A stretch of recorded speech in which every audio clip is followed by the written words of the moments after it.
Hi, I'm Steve Mera, and this is our third SEP video in regarding our investigations and working alongside Don Phillips, who's a catalyst. That's the only way I can describe this. If you haven't seen the first video or the second video, it's probably because this is chronological, so it's probably best that you actually do have a look at them. And I also want to mention that, you know, going right back to the beginning, you know, I didn't really want to work with this gentleman. And as you'll see in the videos, and Don actually describes this very thing on one of his videos he actually put out. Let's take a quick look. When I first introduced the idea of Phenomena Project to Steve, he had seen my work. He didn't believe it, quite frankly. There's no other way of putting it. He found it entertaining, he found some of it quite interesting, but he didn't actually believe that that amount of phenomena and such strong results could actually be real after viewing some of my work and monitoring it for quite some time. Anyway, to cut a long story short, I'm sure you're all aware, eventually I convinced Steve to come out on location with me, and the rest is history. So as the years progressed in regarding the investigations I've been involved in, I took Don Phillips with me. I was also asked to go along with him on some of these investigations, and together we conducted investigations, and it was actually very good, actually, because Don is an exceptional investigator. He's very rational. He finds rational explanations when necessary to deliver to the clients, to let them know, and he tries to resolve situations for people, and that's something I like. It's not about us, it's not about what we capture, it's about that client, and it's about making their life better. The witnesses, don't want to stay in these locations, are very traumatized in some cases, and that myself and Don are on the same page with, which was very refreshing.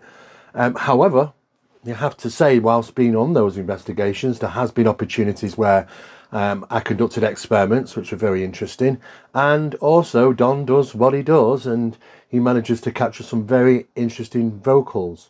On this particular investigation, it took place in Audenshaw, which is in Manchester in the United Kingdom. A young girl was being frightened from her home regarding disturbances, and I went in there with Mr. Phillips.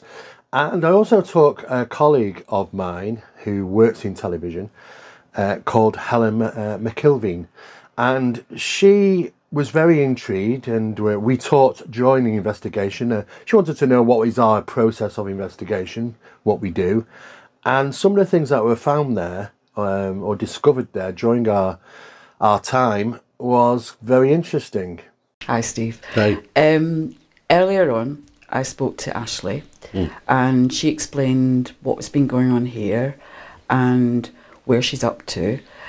What exactly happens now with you and Don Phillips? Yeah. Well, really, it's an interesting point, because what we actually do is when we come in, we've got to initially assess what's actually going on. We've not actually started the investigation yet, but we've got to go in and we've got to kind of a generalised assessment, because we've got to work out what type of equipment, if necessary, and other items that we might use tonight. And of course, as things will unfold, it will kind of guide us as to what sort of experiments are going to be required during the evening. So is it the same pattern that you do every time? Actually, no. It's actually everything. It's so different every time. We just, we might go into a certain location and we are going to have to require certain pieces of equipment. But from what we've actually been told from Ashley already, is that there's already been a lot of interesting things that she's experienced, be it shadows, be it we've had a strange handprint that's been seen on the bed. Actually on the bed. What's good about that is that particular photograph, which is absolutely fascinating. We've actually done a lot of analysis on this already. Also, this shadowy figure was seen to have crossed arms, tall figure. So we're going to be going to those focal locations in the home to find out if there's anything significantly going on in that particular room where this actually happened. She's obviously very scared, and she ran off and left home. So absolutely sincere. That's what the most important thing is that it was actually her family that initially contacted us, because she was a little bit, well, should I really talk to somebody about this? And it was a family who were very concerned. She got a little girl, and she's very concerned about her safety. And of course, this is why we're here, because we had the call literally a few days ago, and we're here.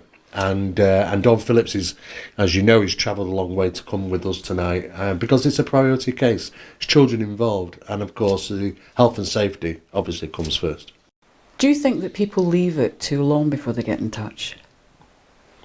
That's actually a very good point. A lot of people do actually leave it too long. But then at the same time, is there really a too long? Because a lot of people, I'll tell you what they're actually doing. The self-assessment. It's a self-assessment process. You kind of think, oh, I've just experienced something unusual.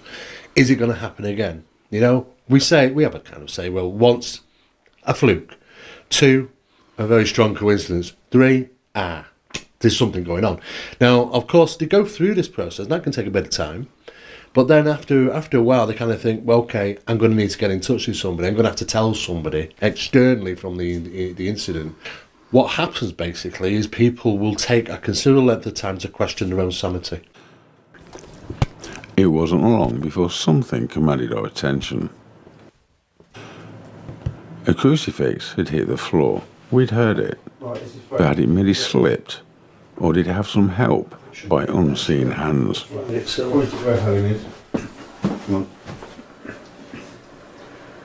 down here. A second crucifix, made of brass and also owned by Ashley, was found to be twisted and contorted.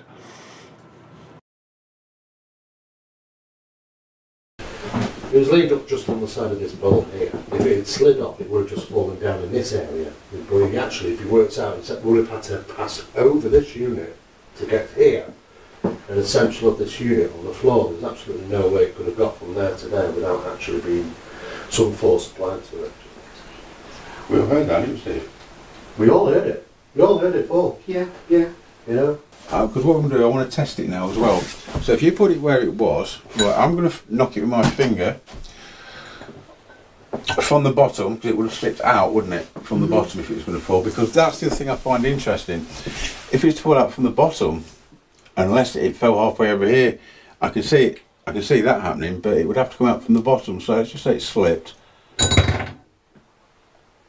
It's quite a heavy cross. Yeah. It is quite a heavy cross. Okay, so let's try that again and say if it slipped, obviously it would slip from the bottom, so just flick it with the finger. If I flick it... That's the ding. Yeah, there was a ding. Let's do it hard. It was over here. It was over there. And that was a lot more than a slip. That was me. We heard the ding, you know. Yeah. Yeah, okay.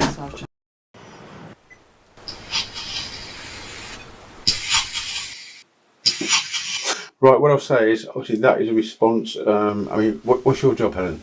Sound engineer. You're a sound engineer. Yeah. Digital recorder, you're obviously very familiar with these. Yeah. You press record, there's nothing there. What would you expect? Just hiss. Just hush. Nothing. Just total hush. Yeah. So, Hiss. in your opinion, as a professional, because obviously you've worked on TV and on some big shows, does that sound like a vocal response? We can't understand exactly what it says at the minute. Does that sound like a response to you? Would I take a listen? Yeah, it definitely does. There should be nothing there. The young girl that had lived at the property had also mentioned that she found one night getting out of bed, going to the bathroom, I think, and coming back, she discovered a handprint on the bed.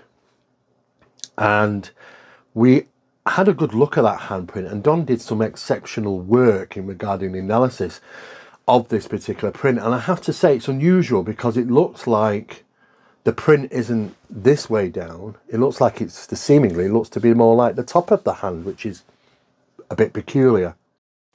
I did wonder if it was me, but the other one was a lot bigger. But the question, the obvious thing is, actually, obviously, if that was your handprints, how would you get the top of your hand imprinted on the bed as opposed to the palm of your hand? You couldn't get the top of your hand. First of all, a handprint would be a palm of a hand. That's not the palm of a hand, Ashley. That's the top of a hand. Okay. It's a three-dimensional top of the hand. So obviously you can't get a handprint. If it's on your bed like this, on your bed, which it was, okay, that can't be a handprint because you took a picture above and it's a three-dimensional top of the hand. Are you with me? So it's But of the hand. It could actually. I mean, you wanted me to be totally honest Yeah. and open with you. Now, you can't see. Now, what you said is you described it, that it was covered in dust. It was like a dusty hand. Okay, and again, I'm being perfectly honest with you. To me, it looks like you may have not seen the hand because of it being invisible hand, but you may have seen the dust on the hand, Right. which was actually highlighting the shape of the hand. Now, I've done a comparison with that. I put my hand and scaled it to exactly the same size as that hand, at the same angle like this. I took a photo with my phone, as you would have done on yours, at roughly the same angle. You would see, you know, on the photo that you sent me, there's dark areas on the image. Yeah. They match exactly the shadows on my hand. Literally, exactly. The other thing is as well, it would be virtually impossible to fake that. I'm not suggesting you're doing that, Yeah. but I have to explore lots of possibilities. Well, yeah, yeah. You know, to actually get the top of a hand, that's pretty impossible from what I can see. I don't know how that would be done. And I've had to look at it, obviously, because that's what you asked me to do, investigate, you know. If you was going to cover your hand in something and put it on the bed, on the top, you know, to get a print, first of all, the hand's going to be the other way around. Second of all, when you actually turn it over, there won't be any shadowing Yeah. from the light, because obviously there isn't any, because, yeah, I put my hand exactly the same, Yeah. scaled it. If you look at the dark shadowing on the, well, probably easier on the top one, where the shadows are. In fact, let me just see if I can. You see where the shadows are on the fingers there?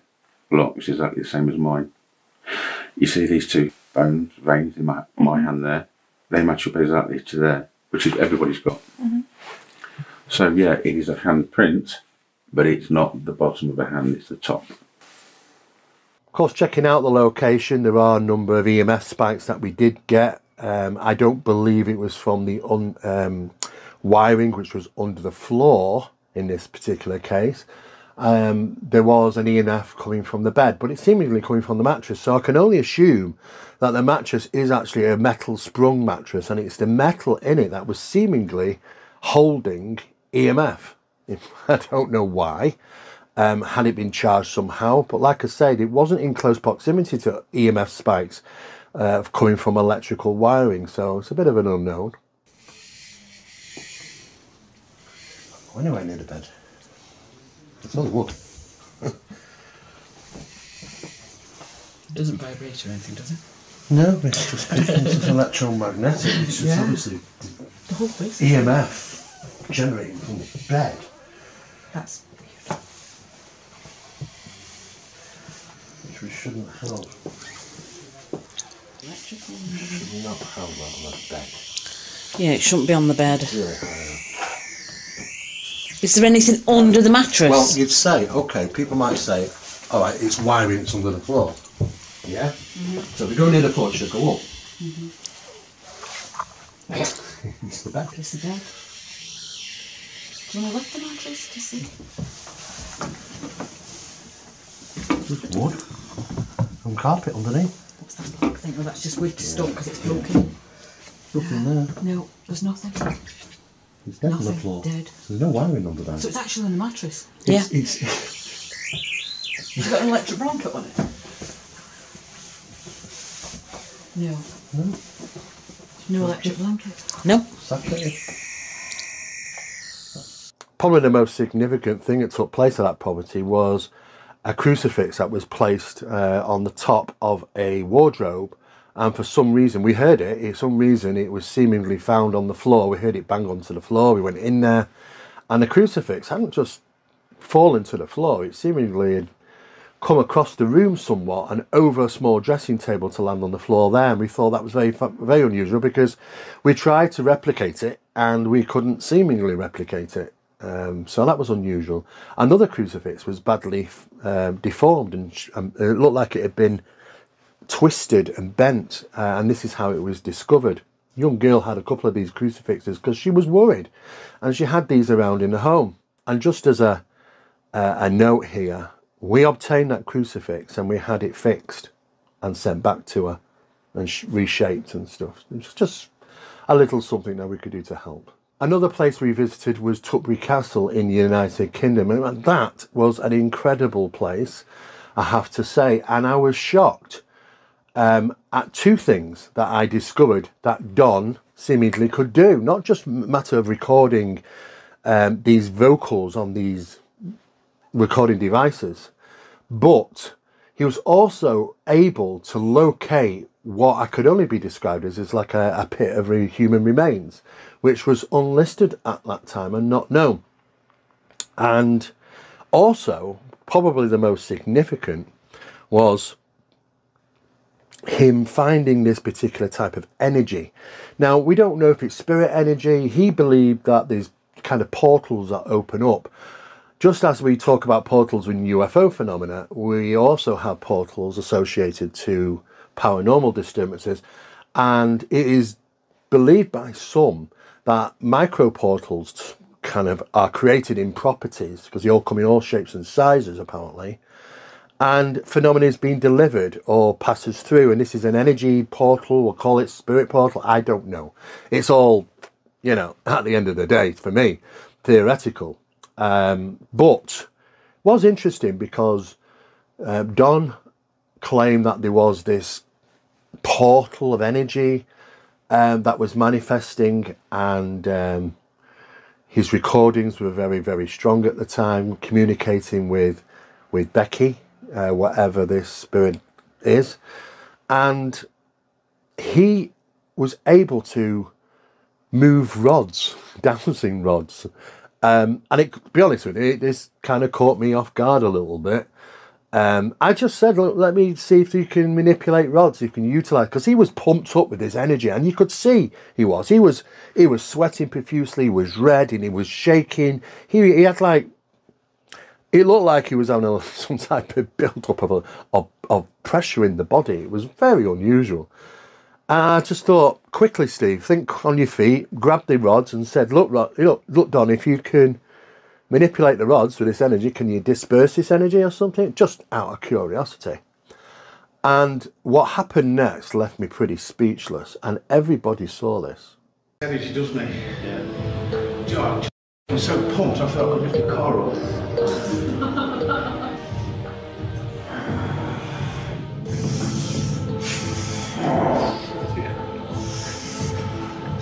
Oh, jeez.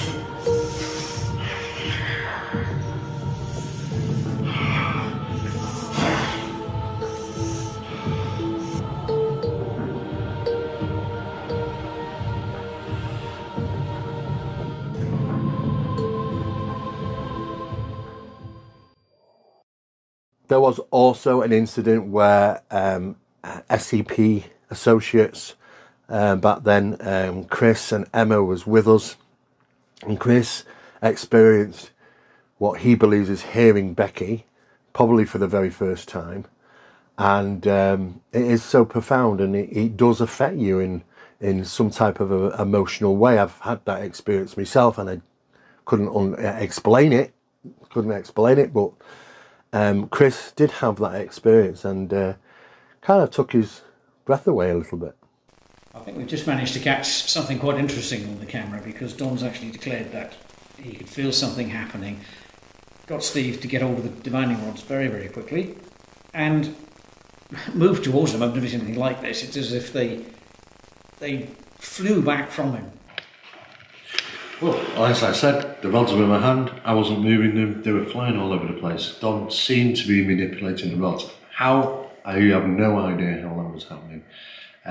But he did say there was something about this energy, that something was actually going to happen. At that moment in time, Chris, who stood next to me, who was on the parabolic microphone, asking Becky, you know, Becky, is there a portal? And if there is, can you please say portal? And of course, all of a sudden, Chris throws his earphones off him and said, yeah, I've just heard a female voice say portal. And of course, we suddenly told Chris, well, Don hasn't played anything back on the recording as yet. It would seem that Chris has heard something as it happened and believed it was the words portal on a female voice. Yeah, as Don was asking for the communication for the word portal, and as Steve was correctly saying there, I had the parabolic microphone on, as Steve was saying, and I heard a female voice, a human voice, very close to me, in my ear, the word straight away. But the unusual thing with it as well, I think, at the same time, not just the voice, but it was the spread of emotion. I've never encountered anything like that before. The emotion was overwhelming. You know, the voice was there. It was real time. I heard it. It was distinctive. But the emotion, it was bewildering. I couldn't comprehend the emotion. I felt, my eyes started to fill up, and I'm not that type of person, you know. But phenomenal, like it's quite rational, is it? Even travelling around the grounds of Tutbury Castle, some incredible things were captured. On one particular recording, it was like a recording of a past event. It was like you could hear the besieging, a battle or something going on, and people screaming and shouting, and some guy shouting, "Ran, ran," with a funny accent. You could even hear what sounded like musket fire. And we had that looked at by somebody, and they said, you know what, it sounds like musket fire. And not just that, there was also unusual recordings when Don was trying to be, well, he was trying to locate something. He was being drawn to a particular location. And the vocal responses were trying to tell us that it's at a certain place, it's so far ahead. And that happened just over a period of, say 20 minutes, where the recordings were quite loud, definitely vocals. One of them said 11 feet away. And it was like taking us past near the car park and into the field until we got to the exact spot. And this is communications that we was having with Becky at the time. And Becky said basically, you know, you're 11 feet away, and then basically you're dead on it, sort of thing, excuse the pun. You're bang on it, on this location where this pit of remains apparently were. And there were some very strange vocals that you could find us over there, and which we'll play and let you listen to. But it was phenomenal, and that was outside on a breezy, windy night, should we say, distorting the sound. But even then, it was still very clear. We later talked with people in the environment who run Tutbury Castle, and they claimed at that time they didn't know anything about this so-called pit of remains or these bodies. But things were going to change on that matter as the time went by, which concluded that Don again was absolutely spot on in regarding this particular location. Very similar to what we see in the previous videos, where he was seemingly found a passageway or cave or some type of tunnel from one building across the road into another building, which was not known at that time. He was the only person apparently who'd ever stated this, and later confirmed through investigation and research that he was absolutely right. So what is that? When you're picking up, is it an empathic ability? What do? You're drawn to a location and you match it out. Just as we have when we were in Cannock Chase, and Don was just suddenly took a diversion and off he went into the middle of the forest in pitch black at night. And he had this, I don't know, he calls them blasts. But the first time I saw it, Don, I thought he was having a heart attack. And it did go through my mind, if I was to ring for an ambulance, how am I going to say where I am? I'm like, everywhere around me is pitch black. All I can see is trees. I don't know where I am. In the middle of a forest in Cannock Chase, which is a very big area. I thought, well, what do I do? Luckily for me, it wasn't that he was having a heart attack. This was the first time I'd actually seen him have what he refers to as a blast. I don't know what it is, if it's alleged spirit energy or something, but sometimes it looks to cripple him sometimes. He looks in a lot of discomfort as well sometimes, and all this is trying to manage the energies. I don't know. I've not got the answers, you know, and I don't expect to have those answers because, you know, what is it to test? How do we prove this? But at the end of the day, I've seen this enough to say it is legitimately happening to him. And further tests need to be carried out in regarding test equipment, because we want to see what's happening to his body at the time of these incidents. Nevertheless, though, there was some very interesting communications at Tutbury Castle, and one of them was up on the hill, and I think it said, "You can find us over there." Let's take a listen to that. Don's up here on the hill, just overlooking Tutbury Castle. And what's interesting, he's been drawn up to this location, and and he's been getting recordings whilst he's up here in just this area on top of the hill, where he's been told by all intents and purposes on these recordings that there are several graves situated underneath the car park. These are the sorts of things that he seems to be recording. We're going to put them through the amp and listen to them, and see if they are, how clear they are. But from here, I mean, Don is what, 20 feet away, and we can hear them from here when he's playing them back. It's absolutely fascinating. So we're going to head back down and put them into the amp and see what they truly sound like.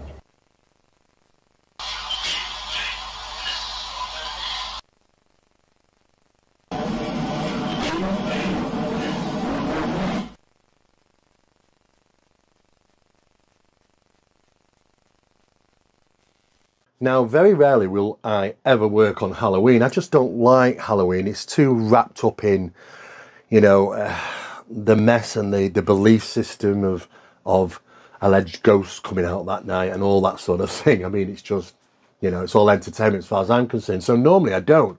However, I was contacted by a owner of a public house in Bolton. And I was intrigued because I actually live in Bolton, and this public house wasn't far from me, and it's claimed to be, if not the oldest public house in England, maybe throughout Europe, I'm really not too sure, but it's extremely old, and it was really acclaimed to have disturbances, paranormal disturbances, and it had been in the news that there had been some things captured there. Ye Old Man and Scythe pub in... I mean, if anywhere's going to be haunted, it's going to be that pub. The Old Man and Scythe in Bolton. There's been a lot of reported phenomena over the years. Definitely find ghostly activity. To see where that atrocity took place. To show you actual ghosts. And scientifically prove that the pub's haunted.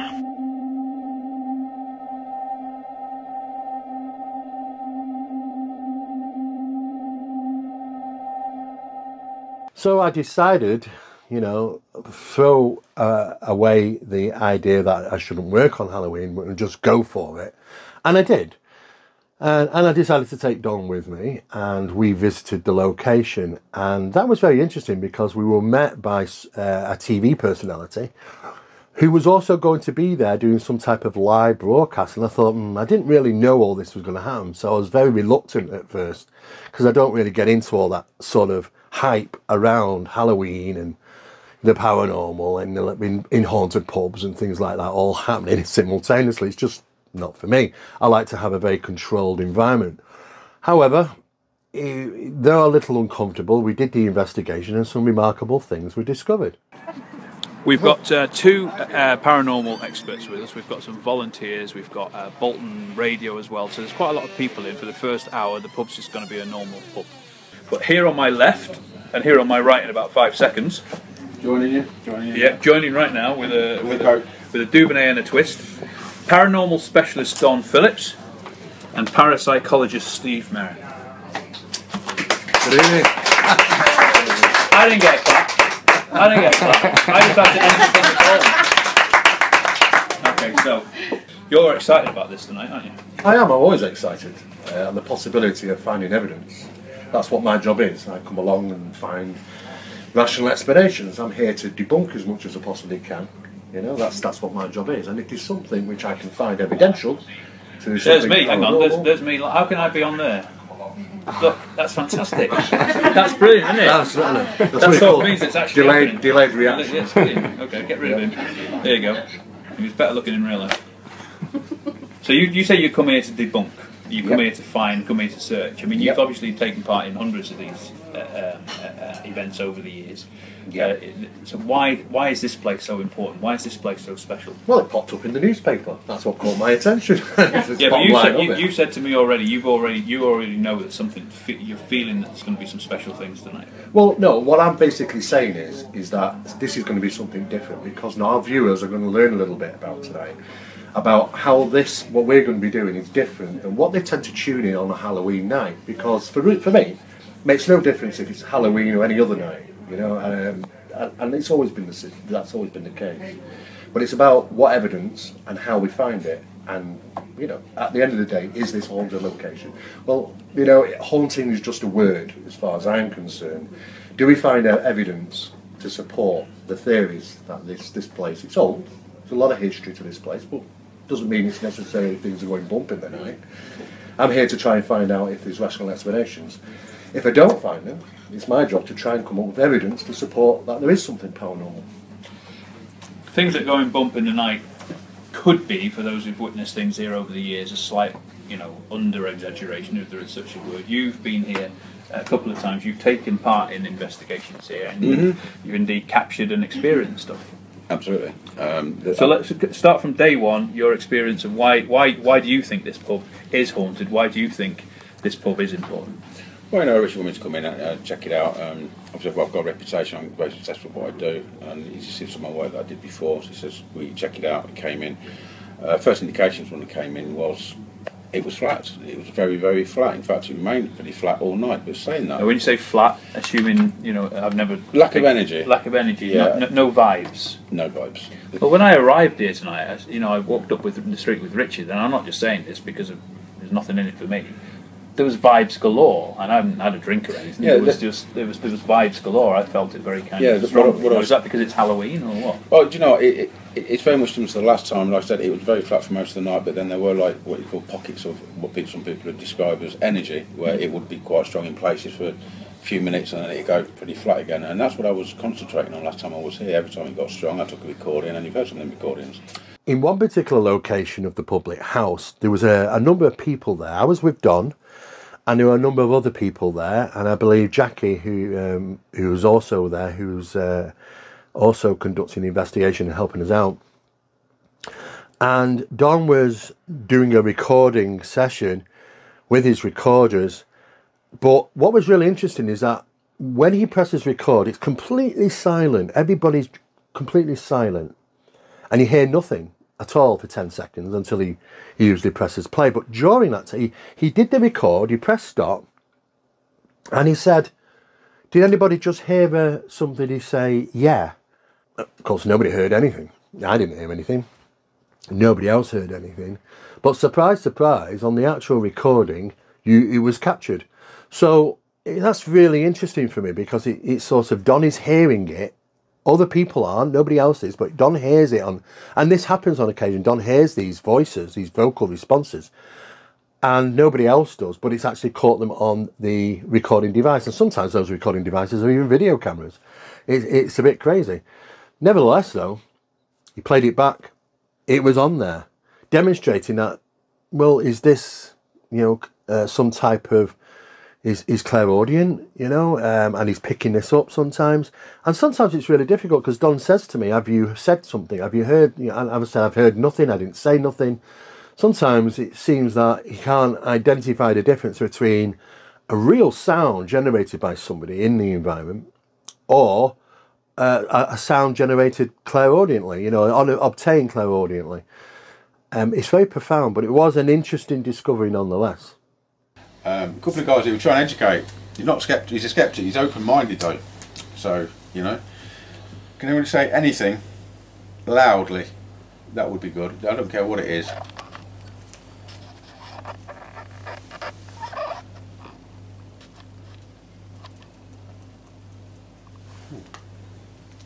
Right. Did you make a noise? Right. Because when I asked that question, I pressed record just here.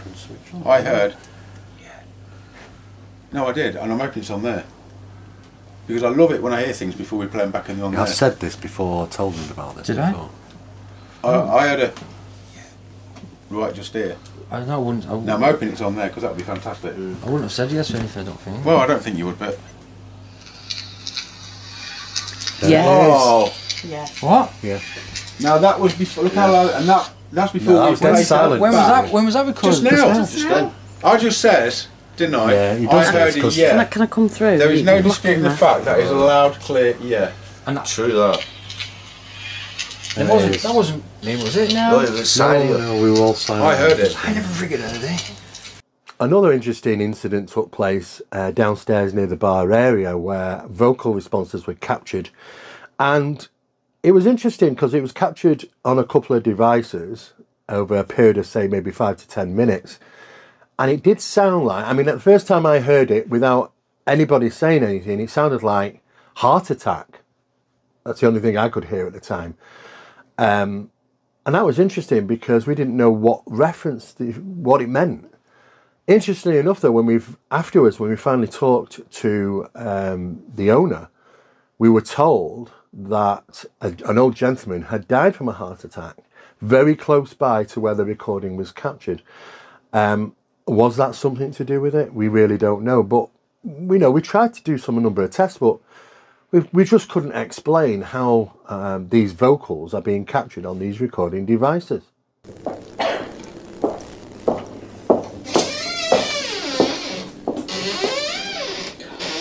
Press stop.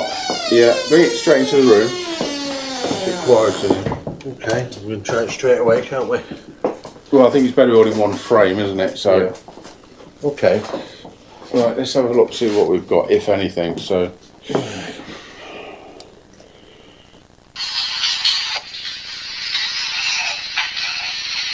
oh, what's that?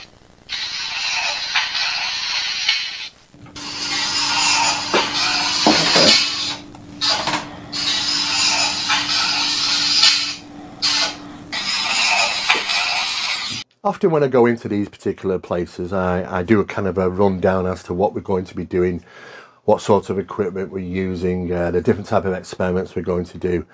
And sometimes I usually do a summary at the end of the night to say, look, you know what, if it's been quiet, I'll say it's been quiet. If there has been a few anomalies that we can't understand at that time, doesn't mean it's, it's paranormal. It just means that we haven't found a rational explanation at that time. Sometimes we have to conduct experiments and analysis and things to try and figure out, can we find a rational explanation? And sometimes, if we don't find a rational explanation, then usually the extraordinary is the only plausible approach.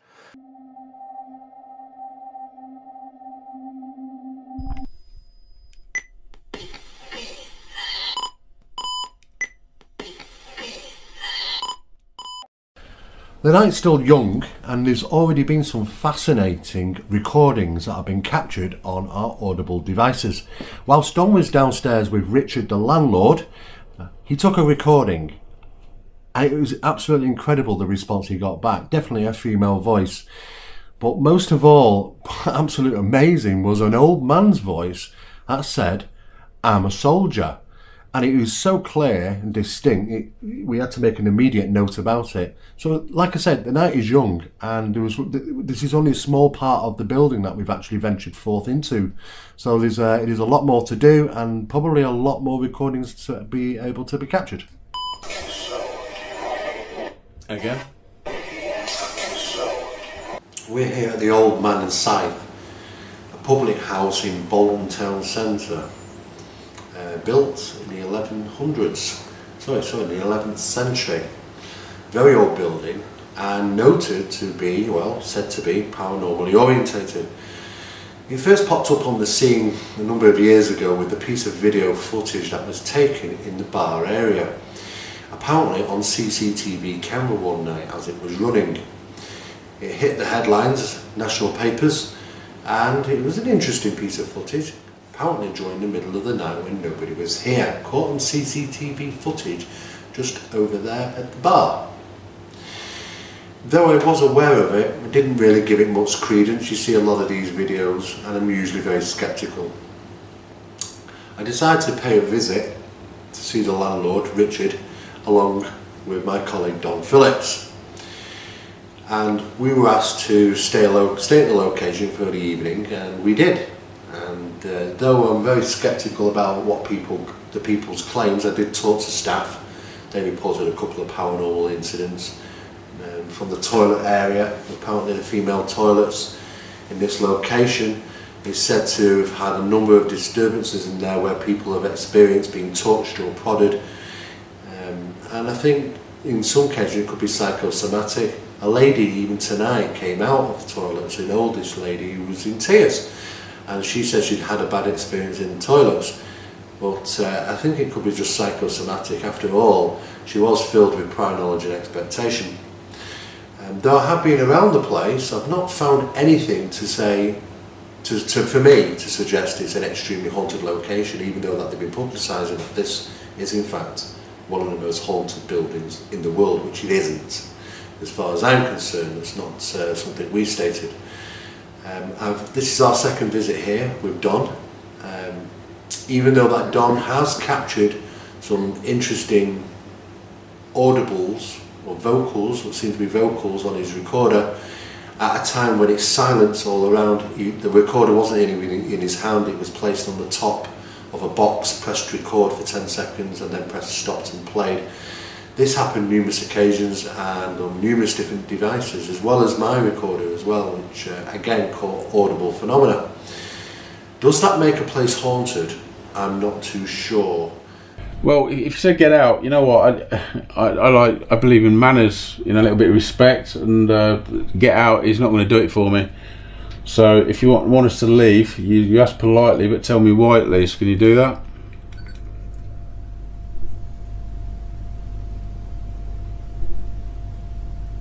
Moments later, a female spirit responded by saying, "I'm Dorothy. Take a listen to this." I know what it is.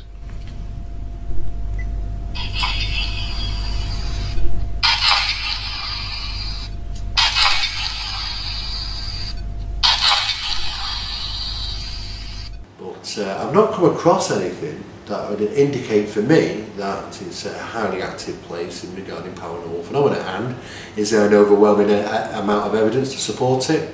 I don't think so. The interesting piece of footage we are looking at, and we are conducting some analysis on, and we might be able to replicate it. We've got a few queries about it in regarding why the footage is speeded up, why when it's running at normal rate it seems to be something like 1 frame per second when a CCTV camera should be working around about 30 frames per second. It's questionable. But we're here for another hour and a half. This is our second visit. Even though it is October the 31st, yes, Halloween, it's no different. Well, that was interesting. I was doing a wrap up. I mean, there was quite a loud bang that was heard. It was perfectly timed. Again, no explanation what those sounds are. There were claims that a ghostly figure had been caught on one of the CCTV cameras in the pub, and this is what had gone to the newspapers. And of course, it all gets blown out of proportion, as you can well imagine. But we did try and conduct our own experiments whilst we were there to see if it could be replicated. And it was kind of hit or miss. We might have been able, it looked very similar, but it wasn't identical. And so it was just left unknown at the end of the day. We don't know what that initial thing that was caught on CCTV camera was. But we certainly had a damn good stab at trying to rationalise it. On a number of occasions, having the opportunity to visit certain locations where alleged paranormal phenomena is taking place, it did allow not just myself to conduct experiments, but Don also conducted experiments himself, and some of those were very interesting. Some of them were involved the recording devices pressed on record and placed under glass domes where the sound of vocals was captured, and it was in a completely silent, completely silent in that location during those recording sessions, and vocals were caught on them. And some of them were really interesting because I would say it sounds like the vocal responses are in the dome with the actual object, with the recording device. And when you listen to them, they do sound different. It sounds like the vocal is in the dome with the recording device. It sounds a bit like when you've got a bit of a peg on your nose. It sounds a bit like that. And that's interesting because there is a difference in the resonance of those voices. And some very unusual ones were captured.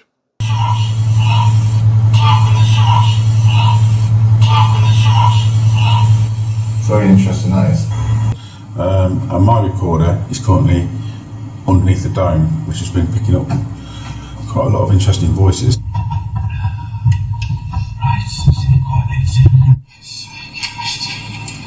Can you hear it? Yeah. What's that? Let's take this one. Listen.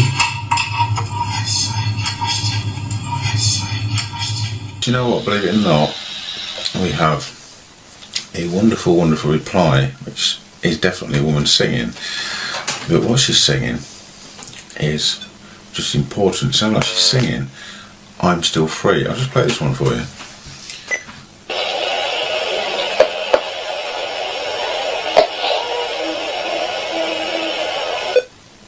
human sounding.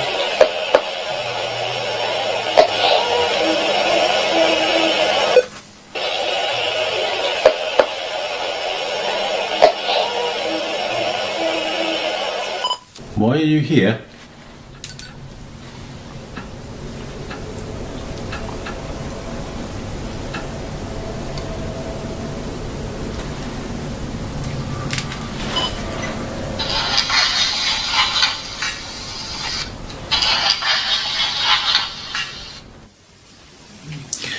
I would really like to hear the child.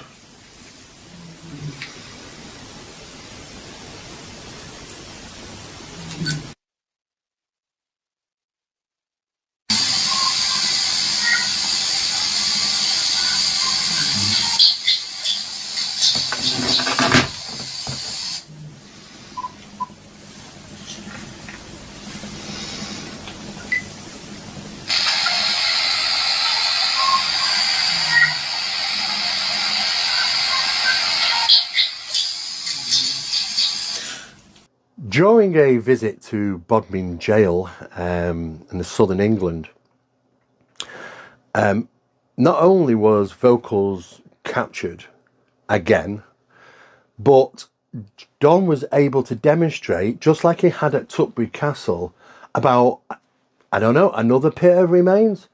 And it was intriguing because he told me about this, and he claimed that I found this location, he sensed it somehow. And I tried to obtain some information to find out, was he right? Interestingly enough, though, when talking to some of the people that was working there, they've only just had some ground penetrating radar and had some confirmation that Don was actually right. Interestingly, it wasn't public knowledge. Again, so how is Don managing to get this information when it's not in the public domain? He's obtaining it other ways, and he's telling me, and I have no idea. But there has been other occasions in the past. There's so many, I can't throw them all into a video, but there's been times when Don's located what seems to be a body in a wall, an old cellar wall, I believe, of a public house, and a body was found, and police were called, and all sorts of things. So he does seemingly have multiple abilities, housed under the reference of extrasensory perception, and it's that's what fascinates our establishment, the Scientific Establishment of Parapsychology, SEP, to be able to go into locations and conduct experiments and tests, because rarely does this phenomenon come knocking on our door. So it's a perfect opportunity to conduct those tests and experiments and gather data. And again, Don seemingly demonstrate that he's clairsentient, he's sensing something, and he's been able to relay information which is probably later confirmed. I found those particular cases very fascinating, especially when it's not in the public domain, the information. Now, something really interesting has just happened. I'm out here talking to Mark, and this is the guy who works here on a regular basis. And as I'm chatting with him, Don comes out with an unusual expression on his face, and he's kind of walking around in this area. First thing he says to me is that we're missing something. There's something we're missing here. Wasn't quite sure what he actually meant, and of course Mark was like looking at me, and I'm looking at him, trying to figure out what's Don talking about. And then Don just comes out with this one blind statement, kind of took me by surprise. He said, there's a pit here, there's a pit of human remains. I looked over at Mark. Mark was just completely poker-faced, you know. I didn't know, I'm not aware of anything here regarding a pit of human remains. And he kind of walked around this location, and Don was quite adamant that it was in this location. Now, interestingly, whilst Don is up there looking around, I'm talking to Mark very quietly, so Don's not hearing. And Mark turned around and said to me, yes, we've just had it, ground penetrated radar. The guys came in, did a check, and it was only a matter of days ago. And what's really interesting is that they said in this location they did find something which was referred to what can only be described as a pit, where there was some information to lead to believe that people were thrown to the death in that location, right down. They just basically threw them down and they died. Pretty much covered up, undocumented, not known. What's really interesting is that this isn't even out in public knowledge. It's not out on the internet, it's not out in books. How Don could come out here and just suddenly pick up that it's beyond me. I mean, taking in consideration, this isn't the first time Don's actually done this, but again, hits the nail on the head. And Mark confirmed it. He said, well, that's incredible, you know, it's not out in the public domain, it's not known, so how could Don have known that? Well, Steve's just said it's quite interesting. I mean, it's up past midnight now, and to come out here and watch Don running about the place and connecting with this energy out here, it was great. We have had the place just scanned. The area where he was searching would have been the outside perimeter wall of the original 1779 jail, so there's a good possibility that this is the location where they would put the bodies from the building itself. The ground radar clearly showed 2 vaulted rooms down there below the ground, so it's only a matter of time before we start exploring and digging to see what we find. So I'm looking forward to see what comes next and what he picks up on as he's moving around the building. Myself and Don also visited Scotland. I was there conducting a lecture at the Scottish Society of Psychical Research, run by a colleague of mine who was the president at that time, Nick Kyle. And I do find it more than intriguing, but quite fascinating, that you can take a quiet space and produce on a blank dictaphone vocal recordings which are difficult to explain. We had the opportunity to look around some fascinating places in Scotland. One of them was the Laurel and Hardy Museum. Don was with us again, doing his thing. And whilst we were looking around, he caught a very unusual recording. It was quite comical. It sounded like bricks and bottles in a kind of a Scottish accent. I don't know. I really don't know, but it was fascinating. And Nick Carroll was there to witness this. And of course, when I went to conduct the lecture, Nick wanted to mention about some of the work that Don had done and this very quirky thing that happened on this particular recording, which we all kind of found amusing at the time. Anyway, we're now back in the car, we're heading back. Now I'm going to play this rather bizarre recording if I can find it. Hang on. Break some bottles. Check this out, guys. And I thought I was sceptical, but when I was speaking to him, I thought, oh right, there's other standards of scepticism that are like even more rigorous than mine, and that was a wee bit of a surprise. And yet at the same time he's open-minded, and it's that balance, it's getting that balance. Plus he's friendly with it. But you don't want to listen to me talking about him, you want to hear him. A couple of reasons why I'm excited that he's here. One is he has just come back from Seattle. It was becoming fast one of America's most controversial haunting cases. And he had with him the unique services of somebody who doesn't like to be called a medium. He prefers to be called a paranormal specialist.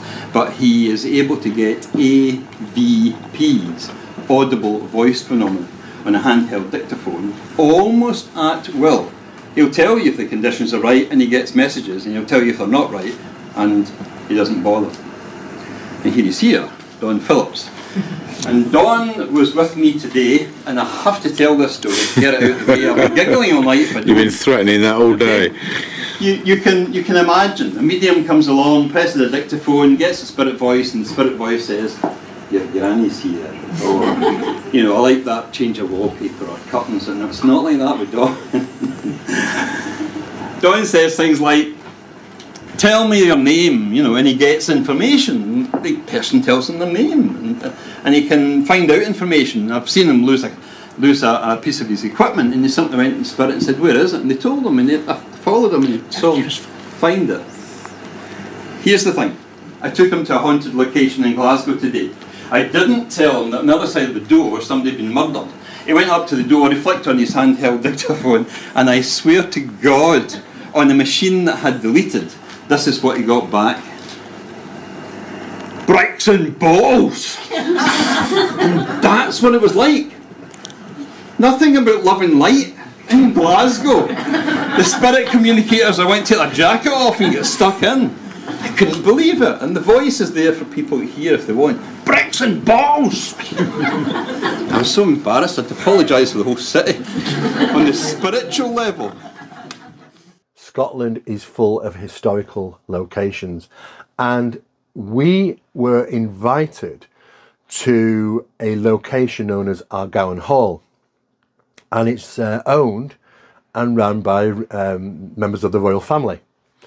And I think it was a cousin to the Queen, I'm not too sure, but we had access to the building. And again, it's not always what some people want to hear, but there was definitely a vocal response, and it sounded like it said sod off. I mean, hey, we've had worse than that on some of these things I can't even say on this particular video, but sometimes out of place and not expected, and sometimes a little bit embarrassing, to say the least. You hear this guy say sod off, it couldn't be any more apparent, to be quite honest.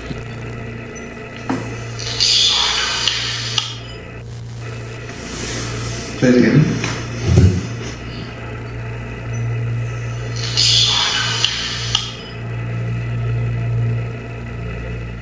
But Argowan had a number of unusual things take place. There were vocal responses there. Don was conducting a number of tests with his recorder, and those recorders again were tested and checked and replaced, and still Don managed to be able to capture some of these vocals, as well as strange interference that takes place within in walkie-talkies. Now, it's interesting because walkie-talkies, which we carry around with us sometimes, sometimes it's on the video recording, you can hear what sounds like some type of vocal coming through the walkie-talkie, but it's not, none of us hear it at the time, and it's so profound. And this is when I get into paranormal mechanics and transplacement, which is the high end of the studies in regarding paranormal phenomena.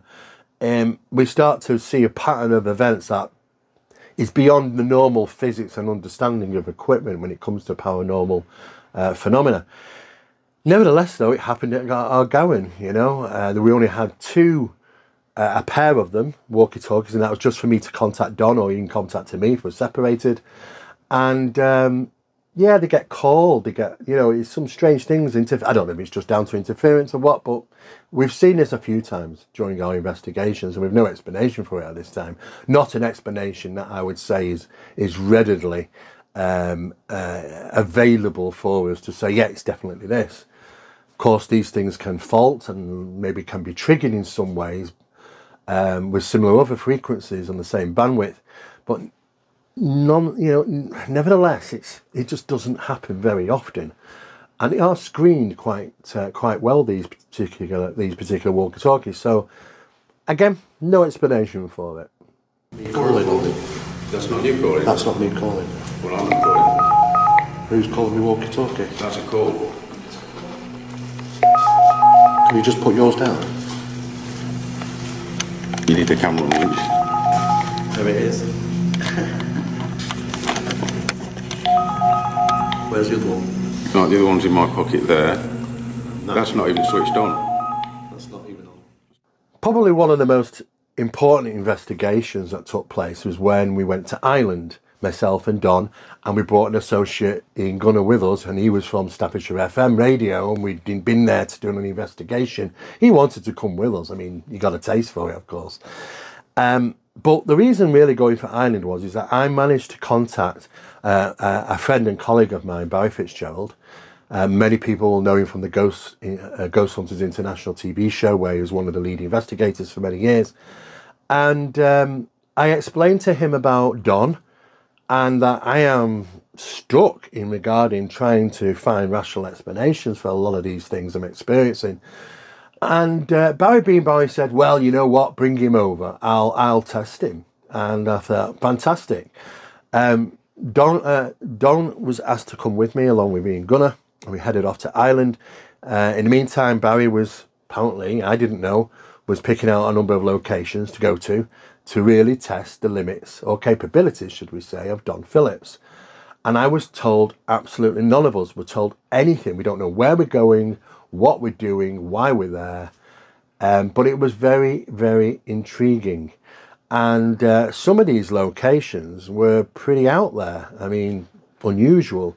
There was a series of caves which we visited, And of course, Don wanted to get in there to see if there was anything unusual he would capture. And that was a fascinating location. Steve's there. He's just still. I think he's recovered now. Steve, have you recovered from your little? I reset the pacemaker and found him. You what? I reset my pacemaker. Oh, you reset your pacemaker. I thought you said you'd set the pace. I was saying, I'd say set the pace. Definitely no, I not. was just following Barry. He was trying his best to keep It was up. like SASE, you're tough enough. That's what it felt like, didn't it? You know? We've joined Barry Fitzgerald, as we told you earlier, and it's been a pretty full, pretty intense day, to be honest. Some incredible information. Not exactly what I was expecting, but Don Phillips doing his business yet again. It was quite something to see. We began the day, Barry took us to the top of our first mountain, the first of three. Beautiful sights, just to give us a kind of an insight into what it was like, I guess, the local area, what we to expect. You know, I guess a sense of the landscape, a sense of some of the history that was there. He then took us off and we went to our first location, which was Kesh Caves.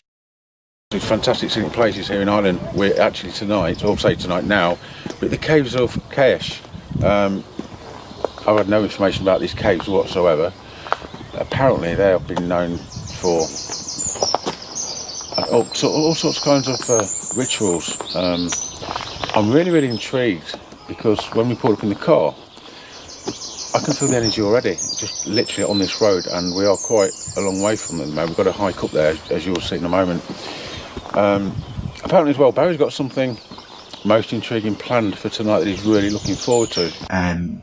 Again, stunning location. About 7 or 8 caves all in a line, alongside one sort of, I guess, massive hill / mountain number 2. Took us about 15 minutes to walk up to it. Not exactly what I was expecting, and probably I don't think exactly what Don was expecting either. We made our way into the caves. Beautiful area, it really was. Somehow, as a new member, as somebody who's been invited along to the Paranormal Project, I got nominated to go along with Don through a 20-foot crawl space. And when I say crawl space, I mean crawl space. You'll see it yourselves from the video, but there's no room to move. At one point, you know, you're practically sandwiched between like 2,000 tons of rock.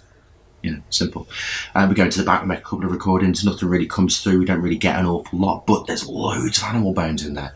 And bearing in mind, this place is deep into the ground. Really not easy to find. So yeah, it looks like it was some sort of pantry, I guess.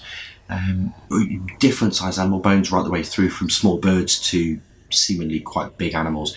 Even a shin bone I picked up at one point.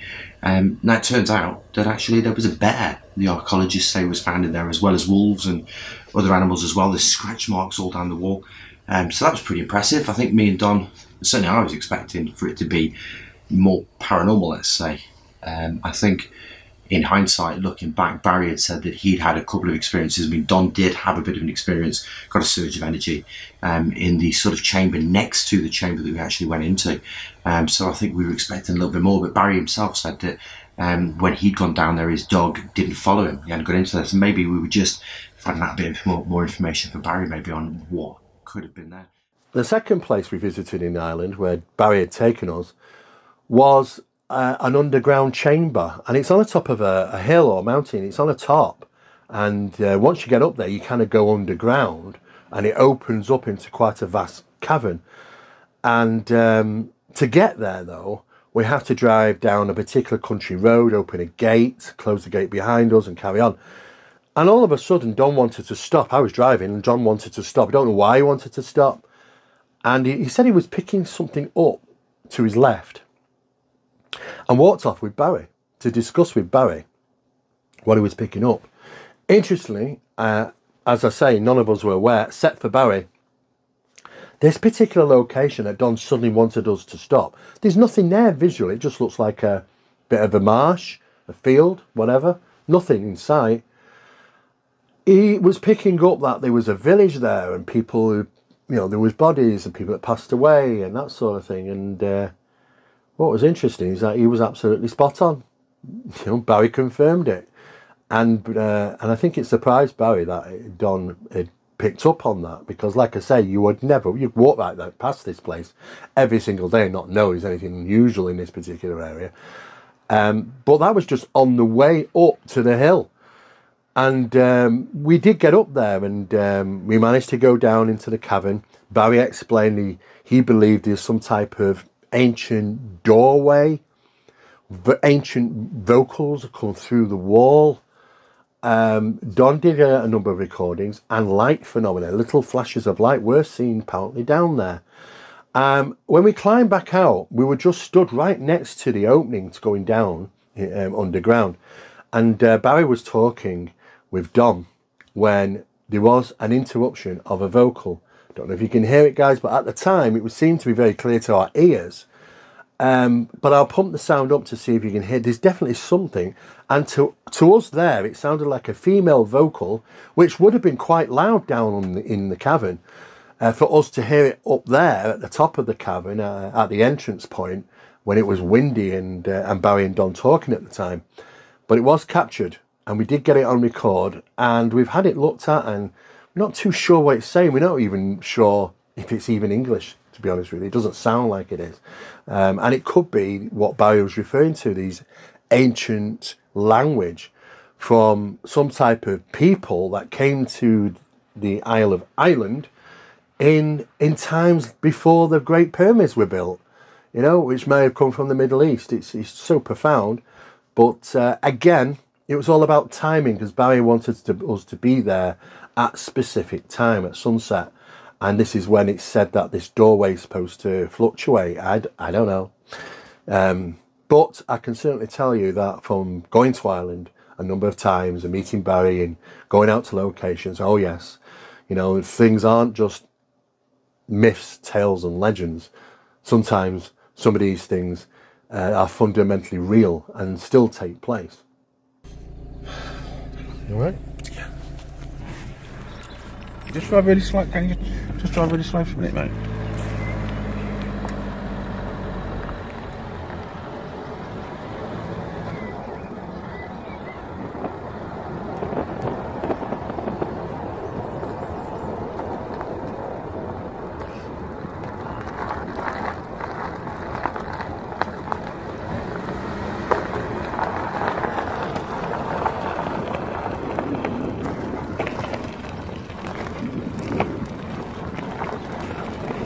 Do me a favour.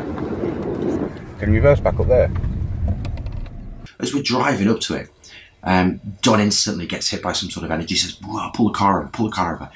Steve, you know, reverse the car." So Steve Mera reverses the car back. Don gets out of the car and starts standing around. I'm thinking, is he just going to the toilet? Is that what's going on here? I can't work it out.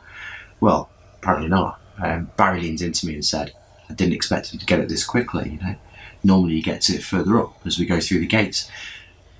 We get out of the vehicle anyway. We go and have a chat with Don, and what it turns out is that Don's picking up a huge amount of energy that goes on for a considerable distance. I mean, he said himself, you know, it's not the kind of energy he normally picks up, which kind of starts in one place, finishes another. He can map them, you know. He said, this energy, I'm in it, and it just continues all the way through. No, just driving down this road. This is the next location with Barry. I'm not sure what it's all about. There's a real strength of energy here, and this is people. This is either going to be a burial ground of some kind or a village. There's definitely something. It's all over me at the minute.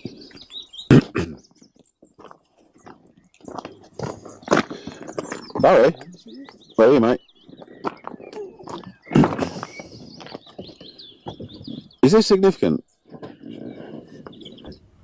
This is strange, and it's very, very weird. But as he stands back up, he went, "Is there a village here?" He said, "I've got loads of people, but it's a people place, and there are loads of people." So it's one of two things. It's either a village or a cemetery. Barry confirms it is actually a village.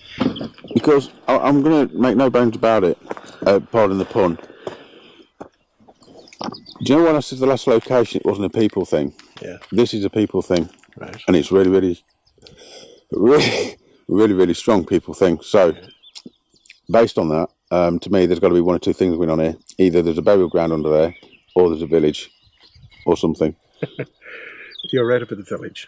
It's a village. Yes. Yeah. It's so strong. Yes. So strong. but as I was driving by, and it was just more or less parallel with that, it was really strong. That's why I said to Steve, just reverse back up, because you know, Yeah, I wanted to take a walk down there, but obviously I can't. Yeah, no, that would be dangerous. Bogland, you'll sink and you'll disappear. I'll disappear. And we'll find you 5,000 years later as a bogman. Incredible. So we make our way from there and we go up this kind of massive, kind of huge mountain, walking for about half an hour, past all these stunning cairns. I mean, when you see some of them, see some of the construction from Neolithic people, some like, what, up to 6,000 years ago, you know, right the way through until about 2,500 BC maybe. I mean, I beggars belief, you know, it really does, to see these places that are on top of mountains, and there are literally hundreds of them. It reminds me very much of Salisbury, I guess, or the area around Stonehenge. The entire landscape is like one giant kind of Neolithic patchwork quilt of just incredibleness. It's quite amazing. And so, you know, dotted all the way across the top of this mountain are all these different cairns. You know, there's one here, there's one there, there's one here. We walk past, you know, Don's not really picking up too much. And he's thinking, you know, where's he taking us? You know, is this what we're supposed to be going to? Is this what we're supposed to be going to? Well, no. It turns out that Barry Fitzgerald had other plans, and that plan was to take us into the bowels of the earth. And when I say the bowels of the earth, I mean the bowels of the earth. Because we come up this, onto the top, I guess, of the mountain, and there is this massive depression in the ground. You know, it looks like a giant hole, giant sinkhole maybe. And instantly I kind of look at Don, I'm like, what's this over here? You know, what's going on? Don instantly picks it up and he's sort of looking at it, he's thinking, yeah, this is where we're going. And Barry's standing at the top waiting for us. As we come around the corner, he's got this little smoke on his face. We're thinking, what's going on? Then you look down, like about 80 feet down or something, just jagged rocks, you know, precarious death all around you. But you know, we attacked them with the same usual abandon we attack most of these challenges with. Come on, guys, let's go, and off we go. You know, so we're climbing down into this place, and there's this tiny little opening, and it's very much like you'd expect a horror film to be, I suppose, like The Descent, something like this. We go through this small hole in the ground, and you think, well, maybe we're there. No, there's another, 30 foot of rock, even more treacherous than the rock that's actually in the daylight. This stuff is underground and it's pitch black, and near enough about sort of, I guess, practically vertical. It really is. It's insane. You know, it's nearly 90 degrees. It's just bizarre. And he's then really sort of struggling, going, what is this? What's supposed to be going on right now? And he then gets a recording that says something along the lines of against the wall, or up against the wall, or something like this. And Don's like, what? And then Becky comes through and says, to the right. And we're like, what? Well, anyway, lo and behold, Barry Fitzgerald's about 30 feet away, chuckling to himself. It turns out, as Barry tells us when we leave, is that this place is supposed to be a doorway to the other side of some sort. And we were racing to get there for dusk, because this is when the door becomes active. So as we arrive there for dusk, and we get inside, we start doing these recordings. Every sort of couple of minutes, 10 seconds, wham of energy, dissipates again. Another 10 seconds of energy a few minutes later, making it really difficult for Don to work. But I thought this was really going to be powerful when it came down, based on what Barry said before, but it wasn't. And I was, when I was here, I was thinking something, but I won't say anything if I'm thinking it, because I've got to be sure that it is significant rather than guess. Okay, and I was just over there, as you know, guys, and there's a little twinkly light here somewhere, them little twinkly lights. So I thought, do I need to go over there? And then I got a burst of energy over there, which obviously Becky is a confirmation. So I've come over here, and Becky said that's the place. Now, that's three things that cannot be coincidental. And then on top of that, I've just got this rush of emotion, which is still here now, and upset. So, sorry? So I don't know at the minute, but Becky says this is the place. The light was twinkling there. I've had a rush of emotion, so this is obviously the place. Chuckling to himself. It turns out, as Barry tells us when we leave, is that this place is supposed to be a doorway to the other side of some sort. And we were racing to get there for dusk, because this is when the door becomes active. To get one of these things right would be impressive enough. To get a series of them right, a number of tests, let's say, over the course of the first day, is amazing. One after the other, after the other, after the other, after the other, after the other, and after the other. So he's picked up, again, almost identical information to what Barry's picked up. But again, struggling to understand it, Barry is remaining tight-lipped and not giving anything away. So as we make our way back up this cliff face, it's equally as treacherous on the way out as it was on the way in. Luckily, you know, we're alive. We make it out. As we're standing up at the top, you know, Barry's kind of recounting the story to Don, and Don's asking him, saying, because finally now he can tell us once we've completed whatever it is we're supposed to complete. And he begins to tell us that this is the idea, you know, it's in one of his books, and he says that this is some sort of portal, some sort of doorway, something like this. That, you know, this woman had come through it before, and there seems to be some sort of guards as well, some men who really don't like people being down there. So yeah, as he's recounting this story, then off camera, this voice that is heard audibly, I believe on the camera, but all three, both Don, Steve and Barry instantly standing closest to the hole, looks over his shoulder like, what? You know, Don's like, did you hear that? And Steve like, I think I've got that on camera. That doorway swings back and forward between both worlds, allegedly. It does? Yes. And that could be in connection with this rush that keeps happening. When it does that, is it just for a short period of time? For a short period of time. How short a period of time? You're usually talking... Because it was there for that energy. Oh, did you hear that? Yeah, I just heard that as well. A female voice down there. Yeah. It was. It was a female voice down there. Yeah. I'm off again. Yeah. We might have got it on film. Yeah. Probably the most fascinating location, third place to visit in Ireland with Barry Fitzgerald and Don, was a ruined manor. But just prior to going, because we didn't know where we were going, we were sat in the kitchen of Barry's home, and Don was saying that this place that we're going to be going to, it's like nature's taking it over or something like that. I had no idea what he was talking about until I got there, until I saw it. And when I looked, I thought, yeah, seems like nature's taken over this place.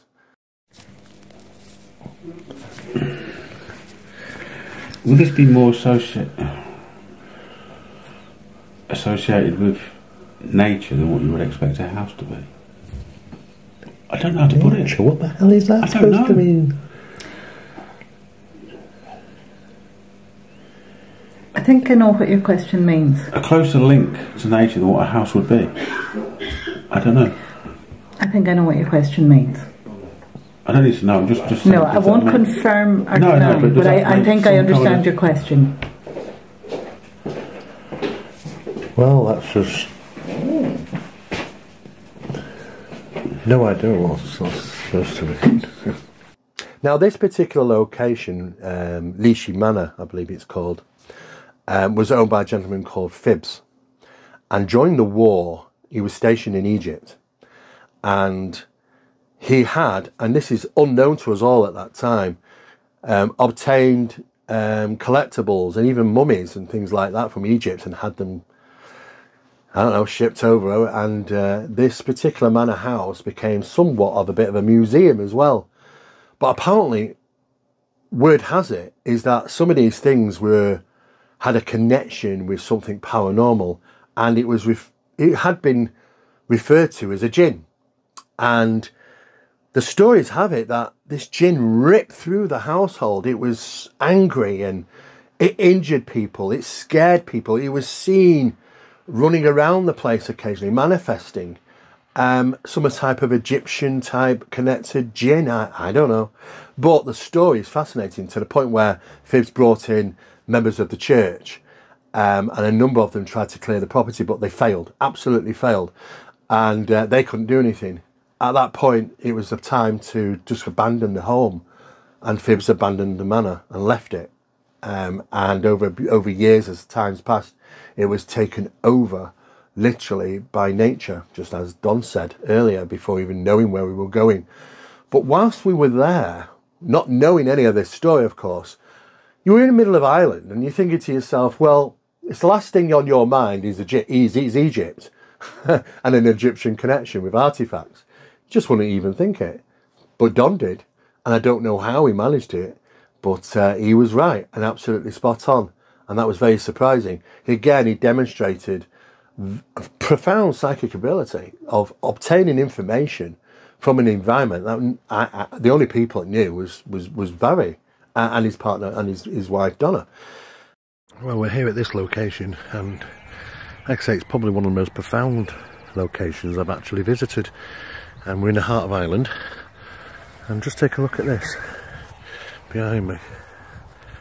Now this is a building that's literally just the trees have just taken over it. Nature's taken over it. And believe it or not, it's not that old. I've come across over the years just a handful of investigations where it actually has involved poltergeist phenomenon. It's a bit like tasting a lemon, you know, you never forget that taste. I did capture some unusual recordings whilst I was there. Don certainly did.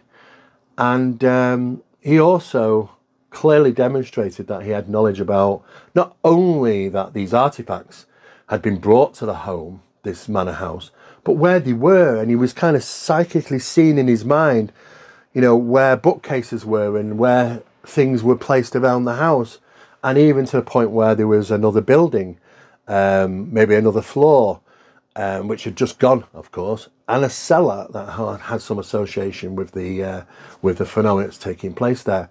Interestingly enough, Barry took us there on purpose because the phenomenon never left. It's still there apparently, and people have come face to face with this, and nobody really knows sometimes what to refer it to. Is it poltergeist, or is it something a little bit different, a little bit more than poltergeist? And this is when we start to get into the jinn type stuff, and it was absolutely fascinating. For me, that was the most incredible location we went to, and where Don demonstrated some amazing abilities. So if we recap on what you've got so far, there was the building outside. You believe that this place was connected somewhere to some type of museum? No, it feels like it was a museum, but I know it wasn't a museum. That confuses me. What confuses me even more is I'm used to feeling energies of spirit people. Mm-hmm. Right? This is an overpowering energy. Yes. But it seems to be derived from different energies coming together to create this poltergeist activity. And so you believe that there's multiple lines of energy coming into this place for the same reason that's creating this poltergeist phenomenon. For the same reason. And are you able to get anything from this particular poltergeist phenomenon? Is there any information that you can draw from it that you may have picked up on? I'm also confused. It's been here obviously a long time. Yeah. It's still here. Poltergeist activity does not tend to last this long. Mm-hmm. Okay. The people that were here, there is no way on this planet that they would not be aware of this. Mm-hmm. This is not a haunting or somebody saying, "Oh, we've got a poltergeist," like we used to hearing and seeing. Mm-hmm. This is full on 100% poltergeist phenomena. Mm-hmm. It is angry, and it's intelligent, and it's still here. Right. Okay. I've still lots of things going around in my head at the moment. I tend to ignore what I'm thinking and concentrate on what I'm feeling. Mm-hmm. Because if we start making assumptions and putting two and two together and getting five, so it's very sketchy at the moment. At the moment, I'm dreading what's coming out of that envelope in your pocket, but we will see. Well, anybody that lived here, I mean, I would normally associate something so strong that they've been dabbling in something or witchcraft or something. Okay. Like a trigger.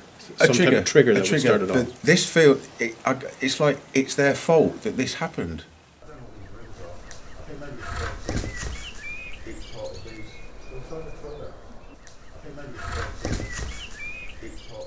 You know, whenever I heard that Don was coming across to Ireland to spend some time with myself and my wife and Steve Mera, I thought, great, here comes another self-professed sensitive. No doubt with outlandish claims. But you know, getting to meet the guy and actually see the way that he worked, it really was a tremendous experience. You see, Ireland is rich in its living folklore and mythology, something which I knew he wouldn't be accustomed to. So I wanted to put him to the test. I wanted to see if I could break him down almost, understand how he worked. So I contrived 3 locations. Each had their own, I suppose, each had their own aspects on which they would test him to his fullest. The first, I gotta say, was to test Don. It was to see what Don brought to the table personally. And for that to happen, we had to go back in time to our prehistory, back to a Neolithic time, before the Great Pyramids of Giza. So we ended up at location, at Karakil, which means narrow quarter. A place littered with passage chambers. Later years, they became burial chambers. But there was also a site that housed a place that was linked to some of our old gods, the Tuatha Dé Danann. I wanted to see what he would pick up from there, because there was nothing on the landscape that would give any clues to what he was expected to communicate with. And straight off the bat, on the way into Karakil, he stopped. He got Steve to stop the car, and he got out, and he started picking up on a village. And there was nothing there to indicate a village. It's completely gone, thousands of years before. But he was right. There was a village there. We then went up onto the top of the hill and back into the subchamber, which is linked to the Tuatha Dé Danann. And sure enough, there he started picking up on a type of doorway, something which, according to legend, indicated that it was there. So it was very interesting that he was able to pull this out, but more to the point, I was intrigued by the way he worked. It was interesting to see how he was able to pick up the information from the environment, and also what was still on it. But interestingly though, he did make a connection, again a personal connection, with something at the site in Donegal. This was a site which has left a lot of Ireland with some pain. It's a site that has, well, let's just say it has left most in Ireland with memories of something that went on on the 17th of March 1972. But needless to say, he picked up on something, and he asked it to come back to the house. I never gave it much thought. The following day, we were standing outside in the courtyard. We were laughing, we were joking around, when suddenly the dog, Max, he started acting strangely. You know, when it's your own animal, you get used to him. You get used to his quirkiness, what triggers him, what doesn't. But this was out of his character, and he jumped up and started to go toward the back fence, and then he suddenly started barking, as if someone was there, someone he didn't know. Moments later, Dawn almost hit the ground when this particular spirit came from Donegal and interacted with him in front of us. It was a very overpowering experience for him. He had to go into the house to settle himself again, but strange nonetheless, and Max was even shook up. He kept watching the back fence. He patrolled the perimeter almost. But strange. But needless to say, his spirit guide never showed up. Day 3. This was the most impressive day, because we ended up going to Lachine, which is in County Sligo, right against the coastline. And this place for a long time was known as a haunted house. But a haunting with a difference, because it's not something that you would tend to pick up on, because the place is a ruin. Trees grew out the middle of it.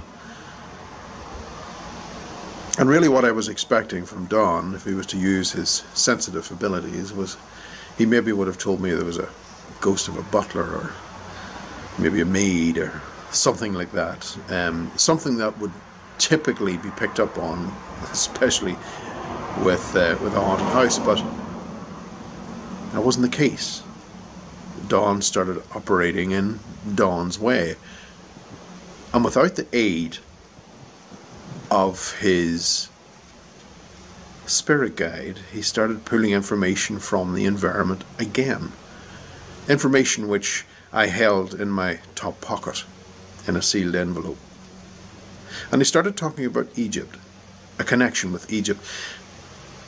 And this is something which really you really wouldn't get from the house itself, even to draw a link with Egypt in the mainstream in Ireland.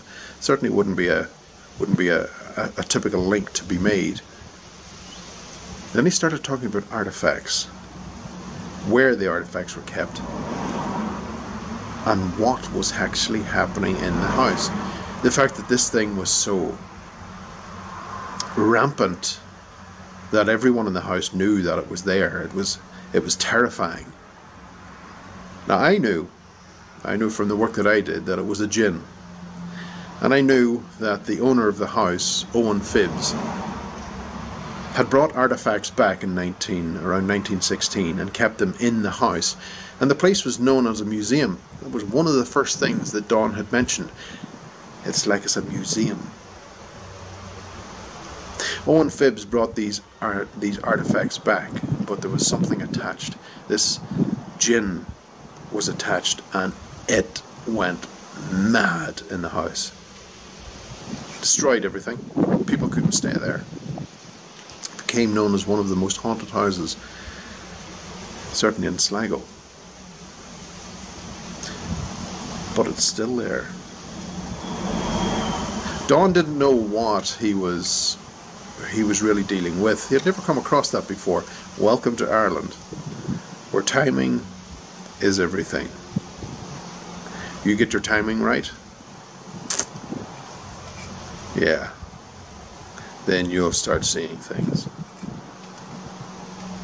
That twilight between day and night is very important here. And after around 5, maybe 10 minutes, it started to come back, and he started to interact with it. And I have to say, folks, it was one of the best examples that I have seen of a medium stroke sensitive. I know he doesn't like being called a medium, but it was certainly one of the best examples I have seen in a very, very long time. And the sites that we were going to, he did not know. He didn't know where we were going. He wasn't told beforehand. The only person who knew where we were going was me. The only person who knew the history within the team was me.